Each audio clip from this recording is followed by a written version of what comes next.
after all this is all apart, well, hold on, let me turn off my devil music here. After all the A-arms are off, axles out, all that stuff, secondary, primary's off,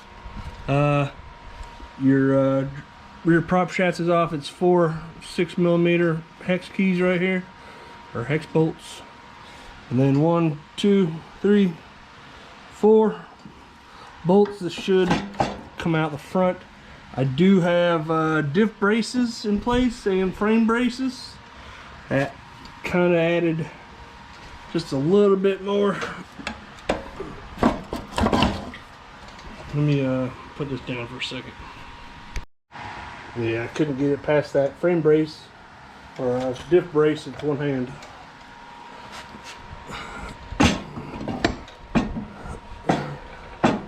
There you go, diff is out. I don't know if that back box would have had to come off, but definitely the clutches probably. Definitely the belt box. Ugh, look at all that shit. That's just pouring out of the front. That'll be a nice smell. All right, let me stop this for a sec. All right, I already showed what I did to take it out. I didn't show step-by-step procedures to take it out, but you got the idea. Now I'm going to start splitting the case, taking these bolts out with my impact.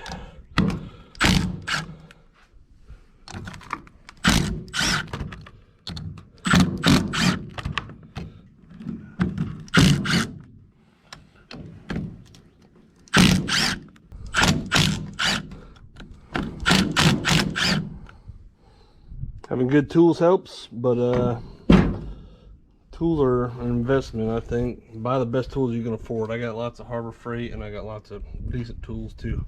Mostly Harbor Freight shit, but if you do stuff like this a lot, buy nice tools. It makes a world of difference. All right, here's what I did to get this thing to split open. I just put 2 big wrenches on there, crescent wrenches, and just use some retard strength, and it just kind of split. So now you can start working it all the way around there.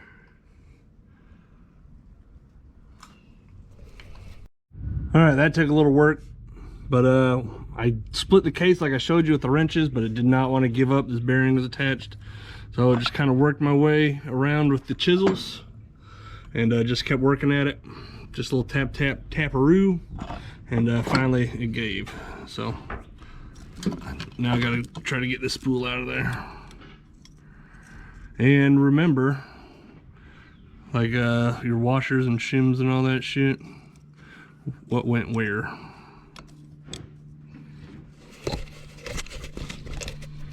All right, to get the spool out of this side, I just balanced this half the case on 2x4s. I got a 30mm socket.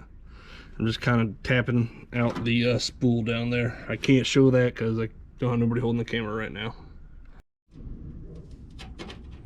All right, that's out.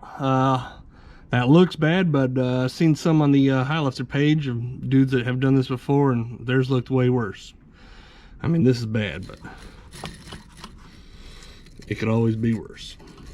Pretty much, no matter how this turns out, after I rebuild this, I'm gonna send it until it like breaks in half and just buy a new one. It's kind of a pain in the ass to do that, and kind of a pain in the ass to take it all apart, get it out of the machine, and then I've read that a bunch of them don't even go back to as tight as they were the first time around. So we'll see. I'm not gonna rebuild this again, I don't think. I'll probably just buy another one. They're like 800 bucks, I think, which kind of sucks, but I'll just have this one for a spare. Maybe I'll rebuild it. The rebuild kit is 88 bucks ish, right around there, 80 bucks, something like that. I don't know. If I had to do this again, I would just buy a new diff, have it nice and tight, nice and fresh. All right. I was talking about tools earlier like a fucking idiot, and I don't even have a vise or a workbench. I'm doing this on the back of my pickup truck. This is what I did to hold the what do you call it, the pinion flange here, so I can get that nut off. That nut ain't no joke. I used the Big Daddy here, and yeah, that's what I had to do. What is this? That's a 24 millimeter nut right there. All right, so get that out of there. All right, now I'm using a bolt puller set from Harbor Freight. It's like 10 bucks.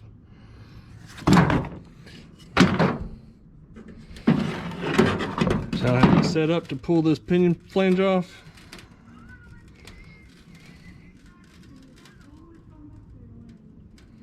Hopefully that comes off right. A little crooked on there.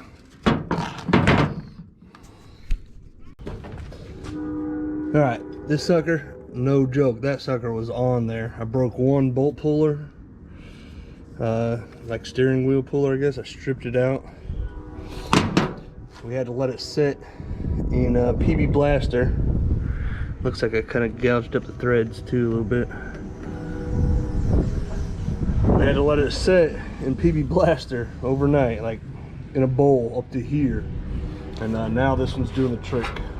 This one, with this, it wouldn't even budge it. I had my dad take it to work. He's an aircraft mechanic. He had a 1-inch impact on it, the one with the fucking handle, and wouldn't budge. I had to strip this thing out. But after sitting it in PB Blaster all night, it's coming right out. You can see it. I can't hold the camera and do it at the same time, but you can see the teeth are coming out now. For the ring gear bearings, that one and this one here, I used my slide hammer and the 2-jaw puller right there. Just slid it underneath there and held this with my feet and just pried up on it. Actually, those come off really easy. This pinion seal did not want to come out at all. I actually had to punch a hole with it in a chisel and then pry it out with a screwdriver. But look at that. Is that crunchy goodness or what? Jesus, that's long overdue.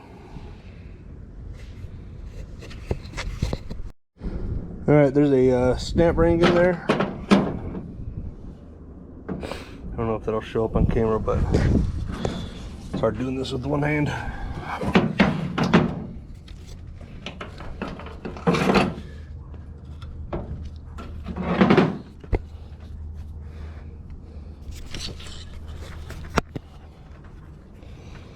All right, all that junk in there. There's a snap ring right there, about the same size for your wheel bearings. So I'm gonna fill this whole thing with PB Blaster and let it soak for a little bit, make it a little bit easier.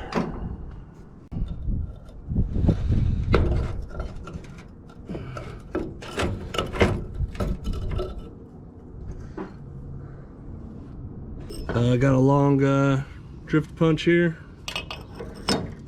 just kind of getting it down in between there, and then using brute force and swear words, just pounding on it, and slowly but surely it's coming out. Let's see, where am I? So that bearing just disintegrated. The ball bearings all just fell out and the pinion came right out. It still looks good. There's nothing, I don't see any chips on or anything. I got to get that cleaned up. Now I'm trying to get this bearing out of here, what's left of it, and it ain't coming out for shit. The best idea that I've had so far, or that is working the best, is that attachment right there, my slide hammer, and just hooking it in there and slamming it up. And it's working so far. Man, I have been messing with this for I don't know how long, at least an hour. That pilot bearing, needle bearings in there. It's a son of a bitch, man. There's only like one other video on how to rebuild this, so I did what he did, and I kind of chipped away at this needle bearing here until I can get a piece of it. But man, I may have boogered up my case pretty good. I hope not. We'll see how it goes, but I got it pretty good. Let me see if I can't balance that just enough. And you gotta get it, damage it just enough to where you can get it with some pliers. I'm trying here, one-handed. Hold on. All right, see there? That has a cage in it, and